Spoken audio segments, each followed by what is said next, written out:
So in this lecture, we're going to cover the post-World War II world right after kind of the war ends. And this is going to really set up a lot of the Cold War and the modern world that we know today. So vocab, you have to understand the Nuremberg Trials and the International Military Tribunal for the Far East. These both are going to be very similar, except Nuremberg is going to try the war criminals in Germany, and in the Far East, they're going to charge the war criminals of Japan. We're going to go over these a lot more, obviously. Crimes against humanity. A crime against humanity is something that it's so bad that either a nation or a person did. It was a crime against every person who ever lived, or it was a crime against just being human. And that's what they're going to charge a lot of the former Nazis and Japanese with. And then lastly, we have crimes against peace. This is the act of going in against in an unjust war, a war that is, about conquest and taking over land. And that's going to be, again, what the Japanese and the Germans and the Italians did. So this video here, it just kind of goes over how many people were killed in World War II, and you can watch it on your own on the slides.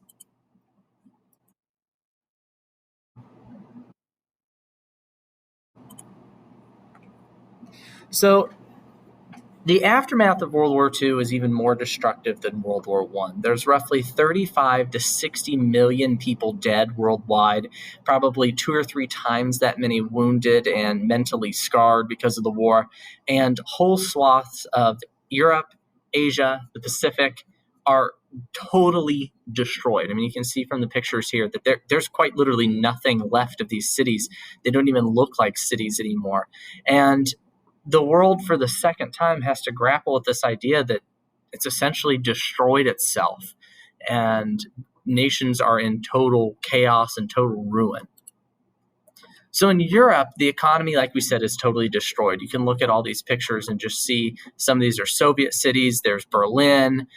There's shortages of food and resources everywhere, and starvation is actually a major problem for even countries like Britain at this point because of the number of people that have been killed and all the infrastructure is gone. There's a huge number of refugees, especially German refugees, who are being kicked out of former countries that were conquered by the Germans. If you remember back to the very beginning of World War II, Hitler's idea of Lebensraum was to resettle a lot of nations with Germans. So these countries don't have a good view of the Germans. They kick them out, and they begin sending those Germans back.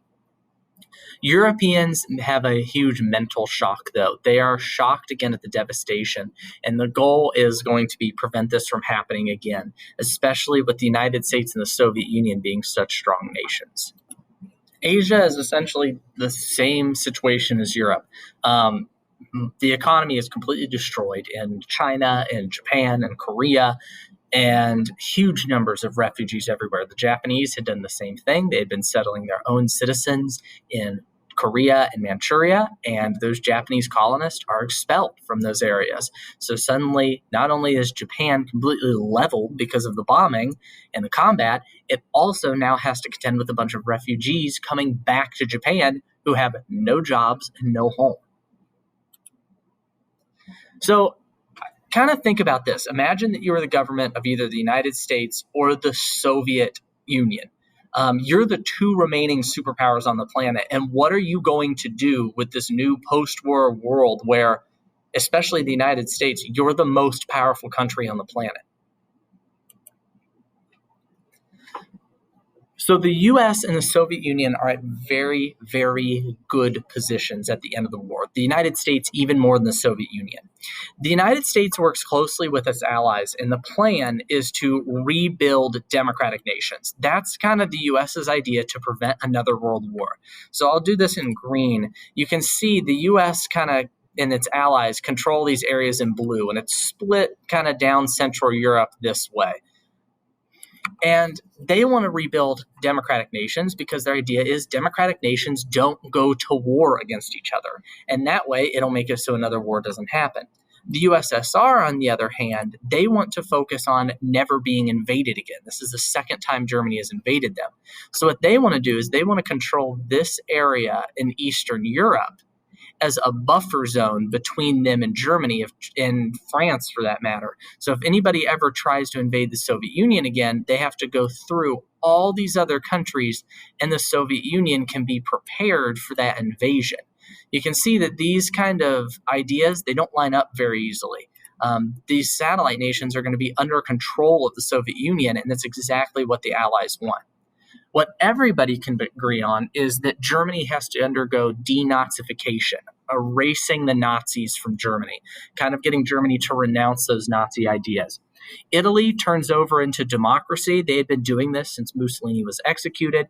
And Japan decides to totally scrap its old government. They create a new constitution, and Japan completely gives up its army. So they have no military, and they cannot declare war. They give up war. So the Japanese aren't allowed to even declare war anymore because of how traumatic World War II was. One of the ways that denazification is done in Germany is the Nuremberg Trials, and this is really new in world history.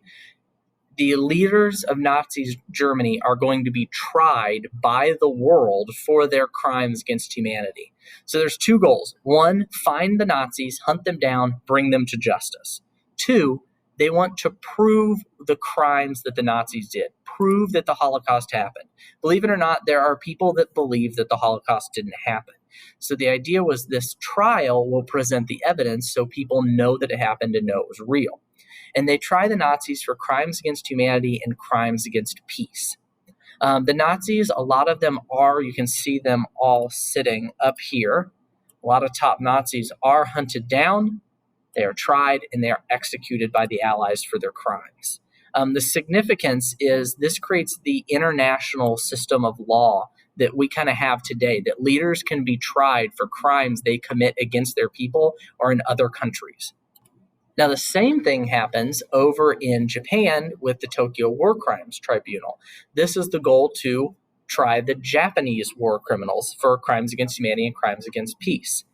What was different with this one is the United States decided not to try the Emperor of Japan. They allowed him to keep his throne, but they try the top Japanese officials. You can see sitting here, this is Tojo, the leader of Japan. He is tried and executed. A lot of Japanese generals are tried, and it kind of settles the issue of the war against Japan for the United States. So one kind of argument that's always surrounded the war crimes trials is, were they fair or not? Because the Germans and the Japanese are being tried by the people who had defeated them in war. Just kind of something to think about and expand your thinking. So after World War II, the world decides to try something different, which is more international cooperation to try and again prevent another war. So the United Nations is one of the most important things that comes out of World War II. And in 1945, the UN is officially formed. And the goal of the UN is kind of the same as that of the League of Nations, but it's going to give the United Nations a little more power. And the United Nations is going to be an association of all countries where nations can come talk about issues instead of fighting. And the reason it's a little more powerful is it's set up as more of like a government. So you have the General Assembly, and this is where all nations are represented. Every single nation on the planet has a seat in the General Assembly. The Security Council is made up of the 5 most powerful nations on the planet, though. The US, USSR, Britain, France, and China. USSR has now been replaced by Russia. There's 10 other rotating members. So there's 15 nations, and they are their goal is to keep peace. They're the ones who send peacekeepers. They're the ones who, pull leaders up on war crimes.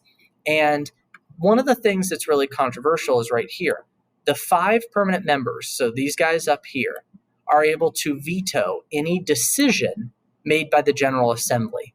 The idea was the Security Council is kind of like the police of the world, and they're going to keep everybody in line and make sure another World War II doesn't break out.